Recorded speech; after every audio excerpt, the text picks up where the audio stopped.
ছেড়ে আগুনে আহতদের দেখতে প্রধানমন্ত্রী শেখ হাসিনা এই মুহূর্তে আছেন ঢাকা মেডিকেল কলেজ হাসপাতালে। আমরা সরাসরি চলে যাচ্ছি সেখানে।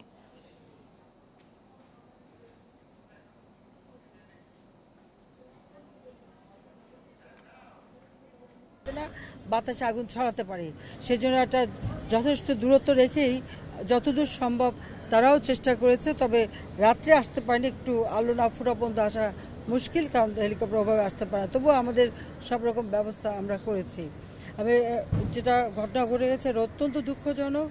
আমি শোক সন্তপ্ত পরিবারের প্রতি আমার সহমর্মিতা জানাই, যে বারবার এই ধরনের ঘটনা যাতে না ঘটে তার জন্য সবাইকে সচেতন হবার জন্য।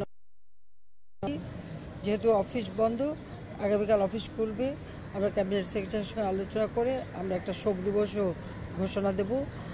আর আমরা এদের চিকিৎসার সব ব্যবস্থা আছে, যে সমস্ত যন্ত্রপাতি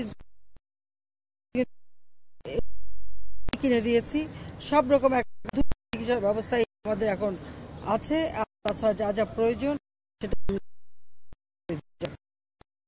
আবারও ধৈর্য ধরতে, আর সবাই যেন একটু সতর্কভাবে চলেন, যেন এই ধরনের দুর্ঘটনা না ঘটে। আর পুরান ঢাকা থেকে যত কেমিক্যাল আছে আমরা এমনকি মোবাইল কোর্ট করেও চেষ্টা করেছিলাম এদেরকে সরাতে, মানে অত্যন্ত দুঃখজনক যে সেটা ওই সাময়িকভাবে কাজ হয়, আবার সবাই যার যার মতো কেমিক্যাল ব্যবহার করে তারা। আমরা আমাদের প্রজেক্টটা যেভাবে নিয়েছিলাম সেভাবে আমরা করে দিতে চাই, দুর্ঘটনা থেকে আর যাতে করে ফায়ার সার্ভিস বিষয়। অনেক পুকুর ছিল, খাল ছিল, সেই ধোলাই খাল থেকে শুরু করে অনেক খাল ছিল।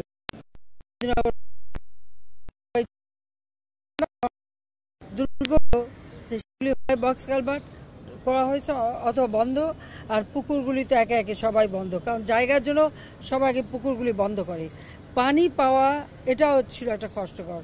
তবে সেই সময় সমস্ত জায়গা থেকে পানি, এমনকি পুরনো জেলখানার পুকুর থেকেও পানি আনা হয়েছে, সমস্ত বাড়িঘরে আন্ডারগ্রাউন্ডে যে রিজার্ভ ট্যাঙ্ক সেখান থেকে পানি নেওয়া হয়েছে, থেকে সহযোগিতা করা হয়েছে।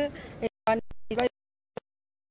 বলবো যে পুকুর খাল এগুলি যেন আর বন্ধ করা না হয়, এগুলি যেন রক্ষা পায়, যেন এই ধরনের আগুন লাগলে পানির অভাবটা যেন না থাকে, সে বিষয়টাও যেন সবাই একটু খেয়াল করে কাজ করবেন, সেটাই আমি চাই।